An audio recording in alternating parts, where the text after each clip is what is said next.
بسم اللہ الرحمن الرحیم۔ یہ منافق اللہ کے ساتھ دھوکہ بازی کر رہے ہیں، حالانکہ در حقیقت اللہ ہی نے انہیں دھوکے میں ڈال رکھا ہے۔ جب نماز کے لیے اٹھتے ہیں تو کسمساتے ہوئے محض لوگوں کو دکھانے کی خاطر اٹھتے ہیں اور خدا کو کم ہی یاد کرتے ہیں۔ کفر و ایمان کے درمیان ڈاواڈول ہیں، نہ پورے اس طرف ہیں نہ پورے اس طرف۔ جسے اللہ نے بھٹکا دیا ہو اس کے لیے تم کوئی راستہ نہیں پا سکتے۔ اللہ۔ اب قرآن عظیم کے اندر بار بار منافقین کا تذکرہ آ رہا ہے۔ اب یہ دیکھیں کہ کوئی بات تھی اگر اللہ ایک دفعہ ہمیں کہہ دیتے تو ہمیں سمجھ آ جانی تھی کہ اللہ منافق کی کیا صفت ہے، کافر کی کیا، مسلمان کی، لیکن ایسا رب نے نہیں کیا۔ کیوں ایسا نہیں کیا بھائی؟ ایک اچھا معلم بار بار ایک بات کو دہراتا ہے تاکہ سننے والے کے دل دماغ میں اتر جائے یہ بات، اور اتنی گہری اترے کہ خود اپنا محاسبہ کرنا شروع کر دے کہ کہیں میرا ہی عکس تو نہیں اللہ میں بار بار دکھا رہے۔ تو اللہ کا اتنا خوبصورت قرآن میں انداز ہے کہ کوئی بھی بات ایک دم سے پوری تقریر نہیں کر ڈالی میرے اللہ نے، بلکہ موقع بموقع بار بار، کیونکہ کوئی بھی ایک صفت والا بندہ، منافق لا لو یا کافر یا مسلمان، اس کی کوئی ایک صفت تھوڑی ہوتی ہے۔ ایک کی شخصیت کے اندر لاکھوں صفتیں ہیں۔ ایک منافق کے جو حرکات ہیں وہ کئی رنگوں میں ہیں۔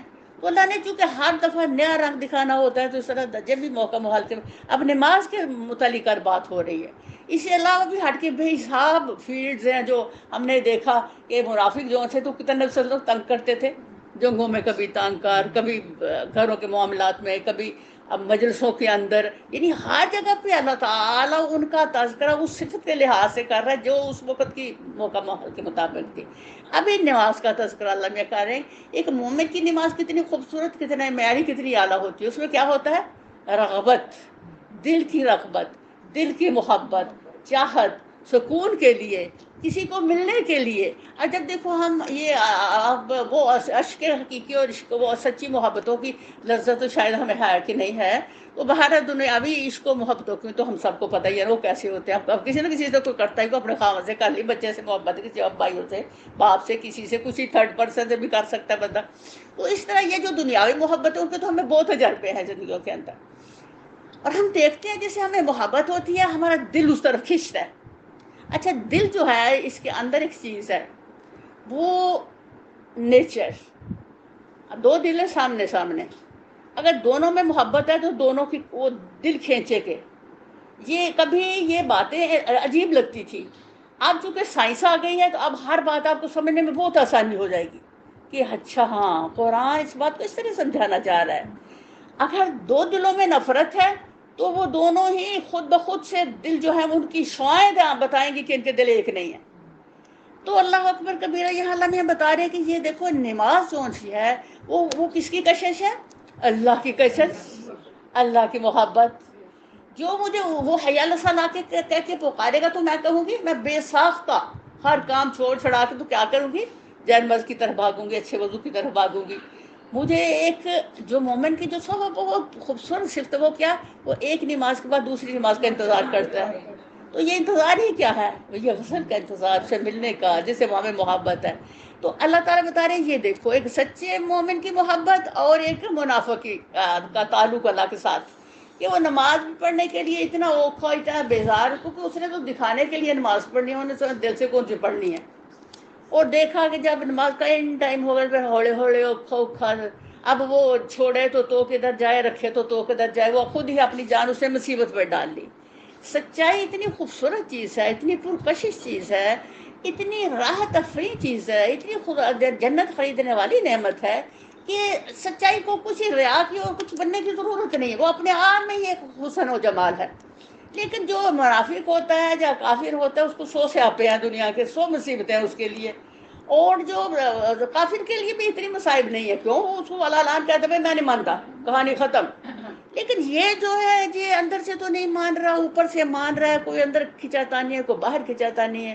تو اللہ تعالیٰ تذکرہ کر رہے ہیں کہ یہ دیکھو تم بظاہر کے معاملات میں کھپ رہے ہو، میں تمہیں اندر سے بھی جان رہا ہوں اور باہر سے بھی جان رہا ہوں۔ جس رب کی تم نے نماز پڑھنی ہے، کس دل سے رب کی نماز پڑھو گے وہ رب جانتا ہے۔ تو تمہاری یہ نماز اتنی بیکار ہے، اتنی اللہ کے نزدیک ناپسندیدہ ہے کیونکہ اس میں تمہارا دل نہیں ہے۔ اصلاً کیا ہے؟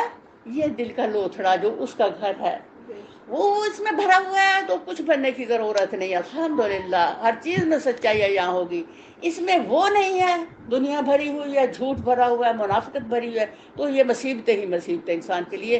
تو اللہ تعالیٰ اس لیے اتنے خوبصورت طریقے سے ظاہر و باطن کو کھول کے قرآن میں رکھ رہے ہیں تاکہ ہر بندہ اپنا محاسبہ کرے اور وہ دیکھے کہ جب وہ نماز پڑھتے اس کی کیا کیفیت ہوتی. اور ہم لوگوں کو قرآن عظیم پڑھتے ہوئے اور اللہ کی باتیں پڑھتے اور نماز پڑھے ہوئے احساس میں ہر بندہ خود اپنا بہترین محاسب ہے. ہر بندے کو اس کے اندر کوئی چیز خود بتاتی ہے میں کدھر کھڑی ہوں، اور دوسرا اس کا محاسبہ نہیں کر سکتا کیونکہ اسی کو جس کے اندر کیا ہے. خود اپنا بہترین محاسبہ انسان کر سکتا ہے. اللہ تعالیٰ یہاں ایک منافق کی وہ تصویر کھینچ رہے ہیں جو نماز پڑھتے ہوئے تو وہ اللہ کو دکھا رہا ہے اور دنیا والوں کو دکھا رہا ہے. تو اللہ تعالیٰ یہاں یہ فرما رہے ہیں کہ یہ جو لوگ ہوتے ہیں ظاہر باطن میں فرق، یہ اصلاً دھوکہ دے رہے ہیں. حقیقت میں دھوکہ یہ اپنی جان کو دیتے ہیں کیونکہ جس کو دھوکہ دے رہے ہیں وہ تو جانتے ہیں تمہارے اندر باہر کیا ہے. تو اللہ اکبر کبیرہ. یہ جو نمازیں ہیں ہماری قسم ساتے ہوئے پڑھنا، دکھاوے کے لیے پڑھنا، یہ انتہائی ویسٹ آف ٹائم لگا دے. اور بلکہ میں تو کہتی ہوں الٹا گناہ ہوگا ایسی نماز کا. اس لیے اس نماز کا فائدہ ہی نہیں ہے. آپ نے وقت ضائع کیا، آپ کوئی اور کام پھر سے کر لو. اگر تمہارے اندر اللہ کی محبت نہیں ہے، نماز کے لیے جو مطلوب چیز ہے وہ نہیں ہے، تو پھر تم وقت ضائع نہ کرو. تم دنیا کے کام کر لو تاکہ وہ ایک طرف تو رہ جائے. اس طرح نہ دین نہ دنیا کچھ بھی نہیں رہتا. اور یہ سب سے بدترین چیز ہے کہ منافق کے لیے جو سا جگہ ہے وہ کون سی ہے؟ جہنم کا آخری حاویہ. انا للہ و انا الیہ راجعون. یہ تو جہنمیوں کے بھی کیٹیگریز ہیں. جو اوپر والی میں ہوں گے ان کو تو کبھی پھر نجات کا ذریعہ کہ کر دی اللہ میں ان کو اٹھا کے پھینک ہی دے گی باہر. وہ جو اتنا ہی نہیں سے گرا کے جس کے اٹھنے کا کوئی ممکان ہی نہیں کبھی. تو اللہ اکبر کبیر. اس وقت دنیا میں رہ کر کے ہمیں یہ احساس نہیں کہا ہمارے ساتھ کیا ہونے والا ہے. لیکن جب ایسا ہوگا تو پھر انسان کا پچھتاوا بیکار ہوگا. آج کا پچھتاوا فائدہ مند ہے. آج ہم جو ہیں اپنے اندر کی جہاں بھی بیٹھے اخلاص کے ساتھ محبت کے ساتھ ملیں تو سچی محبت کے ساتھ نہ، ورنہ نہ ملو. لوگ کیا کرتے ہیں، ملے آپ دوست کی آپ کی، آپ اٹھ کے گئے ہو دیکھے وہ کیا اس کو نہ کوئی پہننے کی تمیز ہے نہ کوئی کھانے کی تمیز ہے، اس نے یہ بات کیسے کی وہ کیسی ہے. وہ میں نے اس کو نقصان نہیں دی، میں نے خود اپنے آپ کو نقصان دی. میں نے منافقت کی ہے. یہ نکلی نماز میں منافقت نہیں، ہر زندگی کے پہلو میں منافقت جھلک رہی ہے. تو اللہ کا کیا مقصود ہے؟ سچائی. کسی کو ملو تو اللہ کے لیے ملنا. یہ دوستی کے آداب سنے آپ نے؟ دوستی کے آداب ویڈیو آپ نے سنی ہے سب نے. تو پھر اس کوئی بھی جب بات سنتے ہو تو اسے کچھ حاصل بھی کر لیا کریں. اسے کوئی اچھی بات جو نظر آئے اس کو لکھ لیا کریں. کیونکہ کوئی چیز جو سامنے رہتی ہے جب لکھ لی جاتی ہے پھر بھولتی نہیں ہے. ہر بات کوئی نہ کوئی نصیحت تو لے کے آتی ہے. اللہ کا ہر پیغام کوئی نہ کوئی ہمارے لیے ضرور نصیحت ہے. تو اسے عمل کی قوت کے لیے یاد رکھنا ضروری ہے. ہم اس میں سے اچھی بات، اب اس میں جو سب سے اچھی بات وہ یہ کہ دوستی کرو تو اللہ کے لیے کرو، اور وہ کرو جو کبھی ختم نہیں ہونے والی. کسی کے ساتھ ایسی محبت کرو جو تمہیں جنت تک لے کے جائے. کیونکہ پیغمبروں سے تمہارا اعلیٰ درجہ، شہداء سے اللہ تمہارا، کب وہ سب لوگ تمہارا فخر کریں گے کل. یہ کون لوگ ہیں؟ یہ وہ جنہوں نے اللہ کے لیے محبت کی تھی. اب یہاں آنا کوئی آپ کی غرض دنیا نہیں ہے، کچھ بھی غرض نہیں ہے، صرف اللہ کی محبت اور قرآن مطلوب ہے. تو کیا ہوا؟ یہ خالص ہوا. تو اللہ تعالیٰ اسے ہمیں خالص کر دے اور ہمیش کی ڈال دے اس میں. اور اللہ تعالیٰ ہمیں سمجھا دے کہ کسی بھی چیز کی کتنی ویلیو ہے. آپ کے چلنے کی کتنی ویلیو ہوئی. آپ کے قدموں کے نیچے فرشتوں نے پر پھیلائے، وہ تمہیں تمہاری منزل تک لے کے آئے. اب وہ جہاں یہ خالی جگہ آپ کو نظر آ رہی ہے یہاں فرشتے بھرے ہوئے ہیں. یہ ابھی آپ نے ویڈیو سن لی ہوگی، یہ سنی ہے کہ نہیں سنی؟ سن کے اس کو یاد کر لیا کریں کہ جب لوگ اکٹھے ہوتے ہیں اللہ کے قرآن کے لیے تو فرشتے جو سے ہیں وہ وہاں داخل ہو کے تو اس میں بیٹھ جاتے ہیں، آسمان تک اس جگہ کو فل کر لیتے ہیں اپنے نور سے. پھر ابھی جا کے وہ ہماری گواہی دیں گے اللہ کے دربار میں، ہم میں سے ایک ایک بندے کی دیں گے. اللہ اکبر. تو جو بات سنتے ہو اس کا ایک کنسپٹ بناؤ. الحمدللہ یہ جو میں بات سن رہی ہوں میں ایسا ہے ہوں، ایسا کر رہی ہوں، میرے قدم اٹھ رہے ہیں ایسے. تو اس سے کیا ہوگا؟ الحمدللہ جب ہم اپنا محاسبہ کریں گے تو ہمارے اندر سچائی پیدا ہوگی، اور وہ جو تھوڑی بہت میلیں ہمارے اندر ہیں وہ سچائی کھرچ دے گی، ہمارے باطن کو پاک کر دے گی، صاف کر دے گی. الحمدللہ. تو یہاں جو اللہ تعالیٰ نماز کے حوالے سے منافقین کا تذکرہ کر رہے ہیں تو بتا رہے ہیں کہ یہ بھائی اللہ کو کوئی دھوکہ نہیں دیتا. جو خالص عمل نہیں کرتا وہ خود اپنی ذات کو دھوکہ دیتا ہے. اے لوگوں جو ایمان لو ہے وہ مومنوں کو چھوڑ کر کافروں کو اپنا رفیق نہ بناؤ. یہاں یہ وہی محبت کی بات آ رہی جو ابھی ہم کر رہے ہیں کہ دوستی ہو تو کس کے لیے؟ اللہ کے لیے ہو. ہاں، کیا تم چاہتے ہو کہ اللہ کو اپنے خلاف صریح حجت دے دو؟ یقین جانو کہ منافق جہنم کے سب سے نیچے طبقے میں جائیں گے اور تم کسی کو ان کا مددگار نہ پاؤ گے. البتہ جو ان سے طائب ہو جائیں اور اپنے طرز عمل کی اصلاح کر لیں اور اللہ کا دامن تھام لیں اور اپنے دین کو اللہ کے لیے خالص کر دے، ایسے لوگ مومنوں کے ساتھ ہیں اور اللہ مومنوں کو ضرور اجر عطا فرمائے گا. آخر اللہ کو کیا پڑی ہے کہ تمہیں خام خواہ سزا دے اگر تم شکر گزار بندے بنے رہو اور ایمان کے روش پر چلو. اللہ بڑا قدردان ہے اور سب کے حال سے واقف ہے. یہ دیکھو جہاں اللہ ذرا اتنا رحیم اللہ ہے. میں تو پتہ میرا دل چاہتا میں دن میں کتنی دفعہ وہ بات یاد کروں جو جبریل علیہ السلام نے فرمایا کہ جب بھی فرعون مرنے لگا تو وہ توبہ کرنے کے موڈ میں تھا کہ میں موسیٰ کے رب پر ایمان لاتا ہوں، تو میں نے مٹی اس کے منہ میں ڈال دی. اگر اس نے توبہ کر لی تو اللہ نے اس کو معاف کر دینا، کیونکہ میں اللہ کے قریب ترین رہتا ہوں اور میں جانتا ہوں کہ اللہ کتنا رحیم ہے. یہ بات یاد کرنے میں اتنی راحت آتی ہے، یقین کرے اس بات کا تصور کر کے نا تو اتنا سکون ملتا ہے. الحمدللہ کہ اللہ، ہم تو گمان بھی نہیں کر سکتے، ادراک ہی نہیں ہمیں کہ تو کتنا رحیم ہے. جبریل کی بات نے بتایا کہ اللہ اگر تو فرعون جیسے کے لیے بھی ایسا ہے کہ اگر وہ توبہ کرتا تو معاف کر دیتا، تو ہم تو اللہ فرعون سے بہت اچھے ہیں. ہم تو جب سے پیدا ہوا تیرے دربار میں سجدے کر رہے ہیں، اسے اپنے گناہوں کی معافی مانگ رہے ہیں. جب سے پیدا ہوا تیری کتاب پڑھ رہے ہیں، گناہ ضرور کر رہے ہیں، کوئی کہہ نہیں سکتا کہ میں نے کبھی غلطی گناہ خطا نہیں کی. اللہ پتہ نہیں ارادی غیر ارادی کتنی غلطیاں زندگی میں ہوئیں، لیکن یہ تیری بات کتنا دلاسا دینے والی ہے. جس نے جہاں جب بھی توبہ کی اس کو معاف کرنے والا پاؤ گے. کتنے پیارے تیرے دلاسے ہیں. جب اس طرح اللہ غصہ دکھاتے ہیں، ذرا سزا دکھاتے ہیں، تو ساتھ ہی کیا اپنی رحیمی کے سبحان اللہ اتنے خوبصورت انداز سے دلاسے دے دیتے ہیں کہ مومن ایک لمحے بھی پریشان نہ ہو. کیونکہ میرے رب کو ایک مومن کی پریشانی تو اتنی بھی گوارا نہیں کہ نبی صلی اللہ علیہ وسلم نے فرمایا اگر آپ ایک پاکٹ میں ہاتھ ڈالتے ہو اور کچھ چیز لینے کے لیے وہ ادھر نہیں اور آپ ٹینشن میں دوسری طرف ایسے کرتے، یہ بھی تیرے رب کو گوارا نہیں کہ میرے بندے کو اتنی بھی ٹینشن آئے. اللہ کہتے ہیں اس کی بھی ایک نیکی لکھ دو، اس کو یہ ٹینشن ہلکی سی جو آئی ہے. اتنا رحیم رب جو میری اتنی سی بھی پریشانی برداشت نہ کرے اور اس پر میری نیکی لکھ دے تو سبحان اللہ، اور میری سچی توبہ پر کتنا مجھ پہ مہربانی کرے گا. تو اللہ تعالیٰ کے قربان جاؤں جو جب بھی کبھی بھی کسی کا حوالہ کافر کا بات کریں یا نافق کی کریں یا مشرک کی کریں تو اللہ تعالیٰ چونکہ مومن کا دل بڑا نرم ہوتا ہے. اللہ تعالیٰ نبی صلی اللہ علیہ وسلم نے فرمایا کہ جو جنتی لوگ ہیں ان کے دل تو چڑیوں جیسے ہیں، اتنے نرم ہے ان کے دل. تو چونکہ مومن کا دل بہت نرم ہوتا ہے تو جب بھی وہ کسی کی سزا سنتا ہے تو وہ پگھلنے لگ جاتا ہے. تو اللہ تعالیٰ کو اتنا پھر اپنے بندے پہ محبت آتی ہے تو اللہ اس کے اس جو ابھی بھی دکھی ہوا اس پر مرہم لگا دیتے ہیں یہ کہہ کر کے کہ تو توبہ کر، میں معاف کرنے والا مجھے پائے گا اور رحیم پائے گا. اللہ اکبر، اتنا پیارا رب. اللہ ہمیں تیری پہچان ہو جائے کاش. اگر رب کی پہچان سے تو ہمیں دنیا بھول جائے. اصل میں بات یہ ہے کہ ہم جڑے تو ہیں رب کے ساتھ لیکن دنیا پوری کی پوری ہم پر حملہ آور ہے. تو ایک انسان شدید ترین امتحان میں ہے. اندر سے نفس ہے، باہر سے شیطان ہے، باہر سے ماحول ہے، یہ دنیا کی محبت ہے، دنیا کی کشش ہے، یہ سب کچھ جو کچھ بھی ہے اسی سارا مجھے اپنی طرف کھینچ رہا ہے.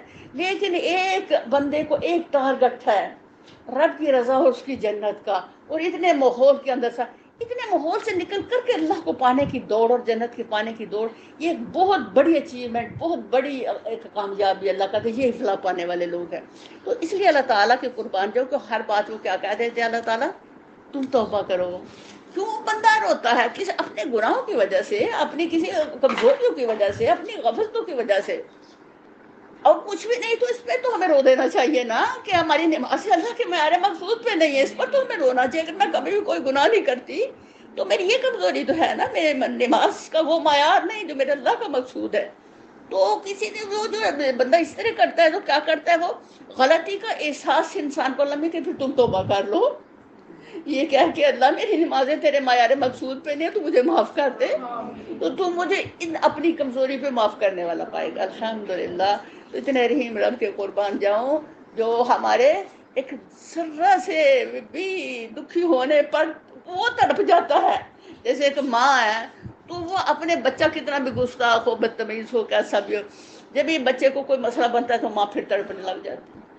بس اس طرح ہمارا رب جو 99 ممتا رکھتا ہے وہ بھی ہمارے دکھوں پہ تڑپ جاتا ہے، لیکن اس میں بھی کوئی حکمت ہوتی ہے. اللہ ہمیں کسی نہ کسی طریقے سے پاک کر کے آخرت کی جنت دینا چاہتے ہیں، تو اس کے خاطر اللہ تعالیٰ سے انتظام ہو. کہتے ہیں لو جی پھر یہ مسئلہ کیوں آیا ہوگا، اللہ کو مجھ سے اتنی بھی محبت ہے، اتنا ارحم الراحمین ہے، تو پھر میں مجھے ایسے کیوں ہوا. تو جو سب کچھ ہو کس کے لیے ہے، وہ میرے ہی فائدے کے لیے ہے. جیسے ایک ماں اپنے بچے کے فائدے کے لیے ہی سارا کچھ کرتی ہے، لیکن بچوں نادانوں کو سمجھ نہیں آتی. اسی طرح اللہ بھی جو کچھ بھی مسرت کرتے ہیں وہ کیا ہے، ہمارے فائدے کے لیے ہے. الحمدللہ اللہ تعالیٰ ہمیں اپنے فائدوں کو سمجھنے کی توفیق دے، اور ہمیں یہ احساس دے کہ ہم اپنا وقت جو ہے، ہم کہتے ہیں جی ہم میرے پاس وقت نہیں ہے، ہمارے پاس وقت نہیں ہے. اللہ وقت سارا کے سارا اللہ کا ہے. اللہ چاہے تو ابھی اس وقت کو ختم کر دے اور میں پھر یہ کہتی رہ جوں کہ میرے پاس وقت نہیں ہے. وقت تو میرا ہے ہی نہیں، وقت تو اس اللہ کا ہے. تو جتنا ہم اللہ کی محبت میں صرف کر دیں گے وہ کیا ہوگا، میرا آخرت کا بہترین سرمایہ. دنیا کے کاموں میں بھی آپ کی نیت صحیح ہے تو الحمدللہ کیا ہوگا، وہ بھی اجر بنے گا. انما الاعمال بالنیات، اگر نیت خالص ہے کہ میں ہر کام جو کر رہی اس گھر کی ہے ڈیوٹی اللہ نے لگائی ہے، میں اللہ کی رضا کے لیے کر رہی ہوں، تو ہر قدم عبادت بن جائے گا. یہ جی اتنا خوبصورت سچا دین ہے ہمارا الحمدللہ، کہ جو ہمارے دنیا کی کمیں برتن دھو رہی ہوں کچن میں وہ بھی میری عبادت ہے، صفائی کر رہی ہوں طہور شطر الایمان یہ بھی عبادت ہے، اپنے بچوں کو پرورش میں محنت کر رہے ہو وہ بھی عبادت ہے الحمدللہ. تو یہ دنیا ہی اللہ نے میرے لیے کیا بنا دی، جنت کا ذریعہ بنا دی. ہر چیز میں اجر ہی اجر اجر ہی. صرف چاہیے کیا، انما الاعمال بالنیات، میری نیت میں یہ ہو کہ میں ہر کام اللہ کی خوشی کے لیے کر رہی. اچھا جب میں اللہ کی خوشی کے لیے کر رہی ہوں تو پھر میں کسی کو سان نہیں چڑھاؤں گی کہ تیرے لیے میں کام کیتا ہے، تینوں میں کرنا، تیرا میں پھر ہم وہ میں نے تانے جو دیکھے ہم اپنی نیکی کو ضائع کرتے ہیں وہ سارے کیا ہوں گے، الحمدللہ ختم ہو جائیں گے. اس لیے کہ میں نے تو تیرے لیے کیا ہی نہیں، میں تو اپنے اللہ کے لیے کر رہی ہوں. خالص اعمال ہماری جھگڑوں کو بھی ختم کرتا ہے. دنیا کی جو ہم ہلا گھروں میں مچی ہوئی ہے وہ خالص اعمال کیا کرتا ہے، اس کو پیور کر دیتا ہے. اللہ کے لیے آپ نے کیا، اللہ سے جزا لینی، بھائی بندے سے لڑ جھگڑے والا کوئی بات مسئلہ ہی نہیں. تو سبحان اللہ، اللہ تعالیٰ ہر چیز میں ہماری بہترین تربیت کر کے ہمیں بہترین مسلم بنانا چاہتے ہیں الحمدللہ.